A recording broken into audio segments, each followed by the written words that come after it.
Hello everyone. I posted a picture today and I never dreamed I was going to get the reaction that I did. So this video is not necessarily for beginners. I'm skipping ahead quite a bit in skill level, but a lot of people wanted to see how this flower was made. So this is the flower that I had posted, and I also posted some petals from a blue that I'm working on. So I'm going to work on the blue one, but this principle is exactly the same for the red. The difference is that I have 6 pieces, 6 quilled comb pieces in each petal. And I'll give you the measurements in just a second. But I'm making the blue with only 4 because I was going to experiment a little bit with making it just a little bit smaller and see how it came out. I may end up not liking it, but the methodology is the exact same. So this particular flower, I had seen one similar, and it's always been in the back of my head, and so I have been working on it like between other pieces, and so this is what happened the other night as the end result. So it's just basically 2 layers of a simple flower, a simple 6-petal flower, but I've got 2 of them and I offset. So super simple. It's really only held together in the center. So let's get started. First, everybody wanted to know, how I achieved this, and I'm going to tell you that it's from 3 different colors. So this particular one, I used the Quilled Creations brand, and I used black, which is the outside edge, obviously, burgundy, which is the darker red, and you see the names there, and then crimson is what is in the middle. So those are the exact colors that I used for this particular flower.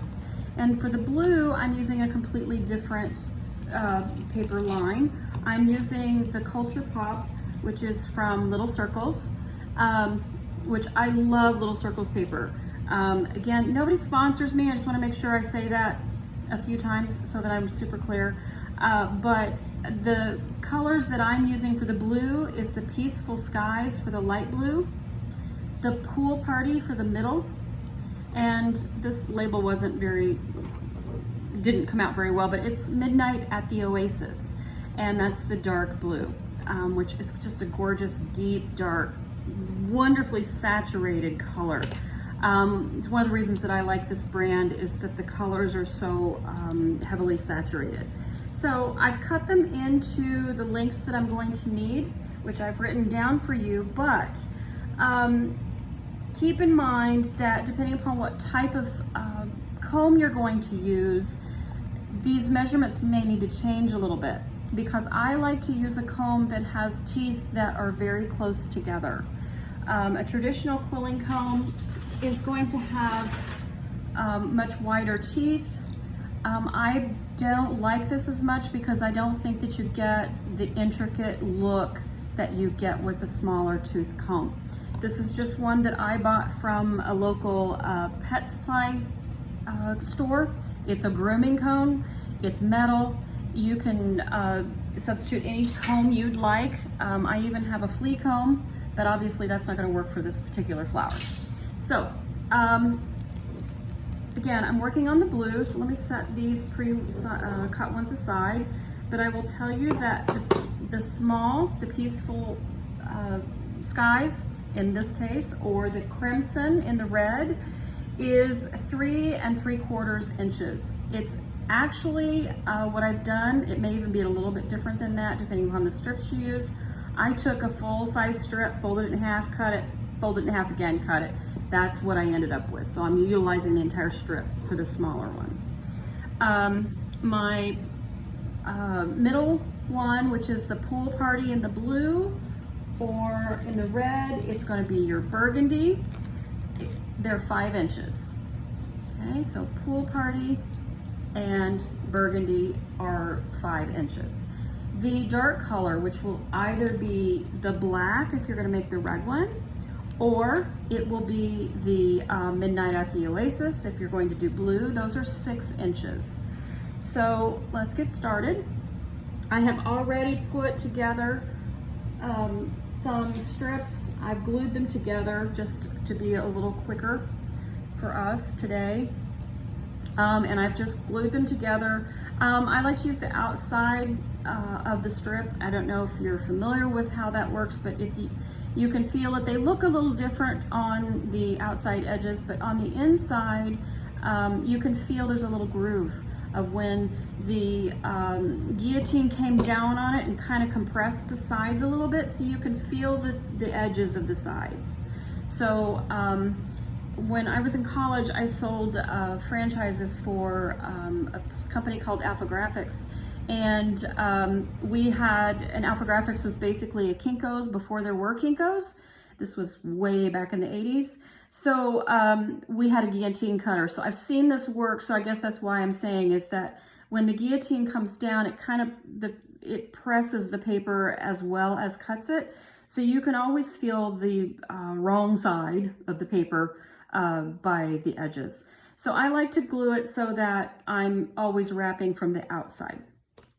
Again, just my personal little idiosyncrasies. You can do whatever works for you. I'm going to try not to talk through this entire thing. In a few minutes, I'm going to switch to the time lapse, and I'm just going to put one petal together, and then I'll arrange them here. And again, they are just very simply, I've arranged them separately as I made them. I glued them just in the center. That was it. Let them dry, and then I sandwiched them together. So I'm just going to arrange them once I'm finished, because I don't want to make this a 3-hour thing while I finish all the petals. So I'll wrap this first one in regular motion so you can see what I'm doing. If you're new to quilling, this is comb work. And again, it's not a traditional quilling comb, but I actually prefer this one. Quilling combs are fine. I just think that the teeth are too far apart. Okay, so I always start with, I put it at the bottom so that I can easily make my loop. And I don't know if you can see there, but I've just pulled a tiny bit through. And then I'm just going to touch this with my brush. If you've watched my video on gluing, you're gonna see that even that touch was too much. So I'm patting a little bit of it away, and then I'm going to fold this over and hold it for just a second while it dries. Pardon my thumb, I should have put my Band-Aid on. Injured my thumb, and so it's still healing. Once it is stuck in place, I like to choose maybe one of the teeth that's close to the center. Now, the first one I don't count, but this petal is based on there being 3 full wraps on either side of the beginning one, and then 2 in the next color, and then 2 in the dark color, so that it gives you that ombre kind of look. So this is my starter, so I don't count it. So there's 1, and I also tap it with glue. I only tap this one on this one side, and I'm going to tell you why. If you glue on both sides, it's going to be too compressed, and the glue is going to dry pretty quickly, and it's going to make it super stiff and more difficult to shape. So I like to do on this particular design, now I have others that I will glue both sides, but this particular one I only glue on one side.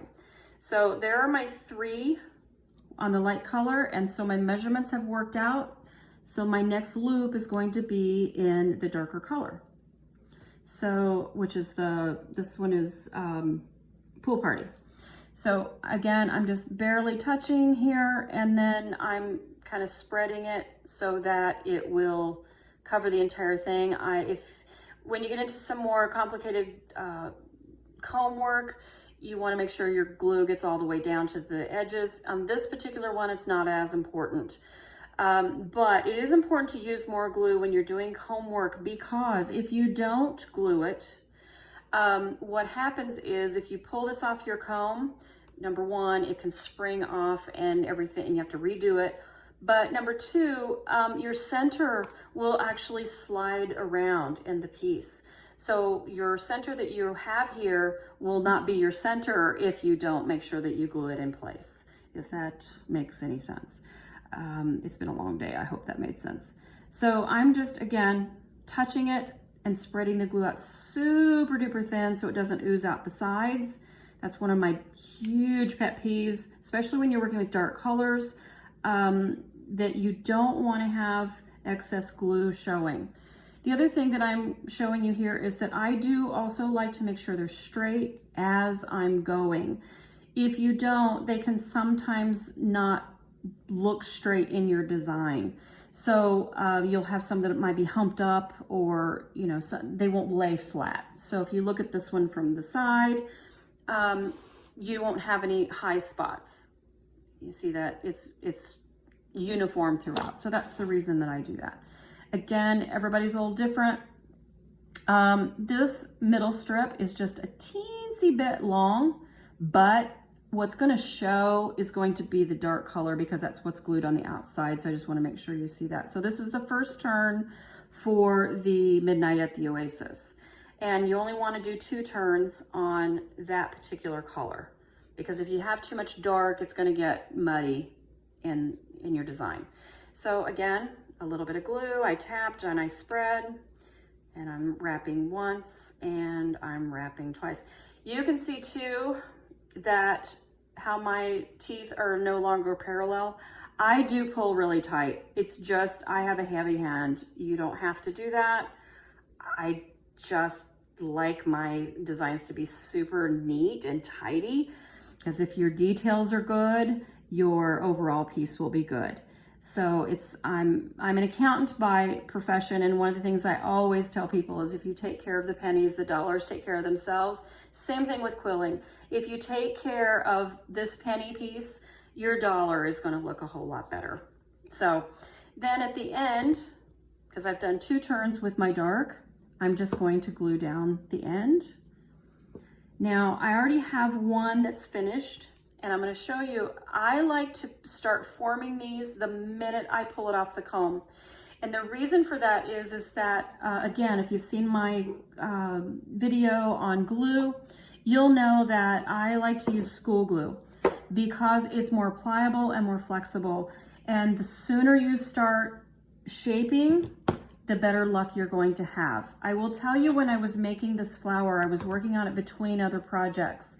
And at one point I thought, oh, I'm gonna get way ahead and I'm gonna just make a whole bunch of these and I'll put them together at some point.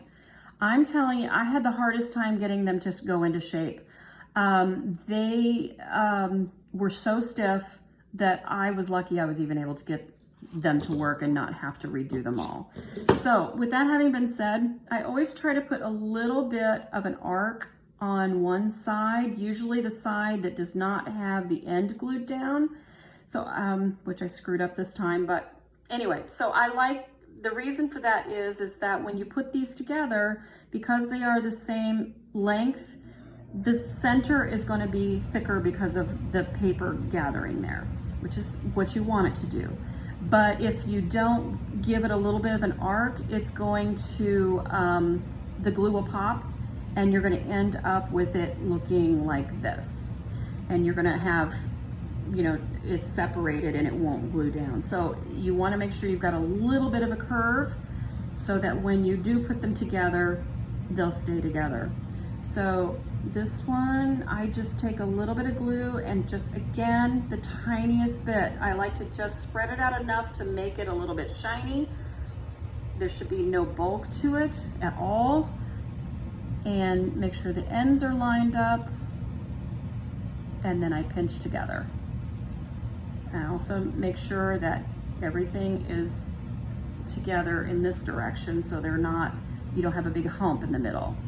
So I have a couple of ways that I secure things like this when I'm working on them.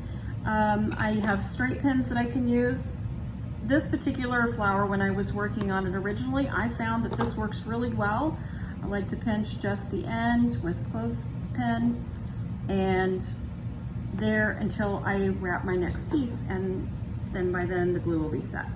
So I'm going to switch to time lapse and do a few more and put one entire petal together, and then I'll lay them out and I'll be back to talk to you some more.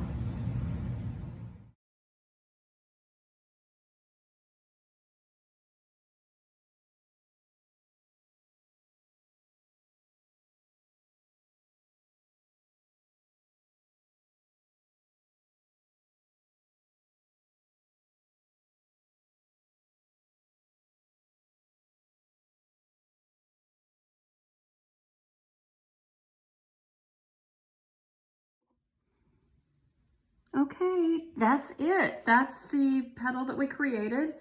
I had a little technical difficulty last night, so I ended up making several attempts at the video. You can tell how many I went through before I got this one to work. I had some technical issues, but that's the next petal for the next layer. I'll do the exact same thing. I'll make 5 more, and then I will put them together in the same shape, sandwich them together. The glue will just go here. Now, I contemplated, I still haven't decided for sure, but, I don't think I'm going to put anything here in the middle. I just think it's pretty stunning the way it is. If I do put something, it's going to be something black and it's going to be something very subtle. But there you go. This is the tutorial for today. I hope you enjoyed it. I hope you learned something. And like the video and subscribe below. And I'll keep making them as long as you keep watching them. Thank you.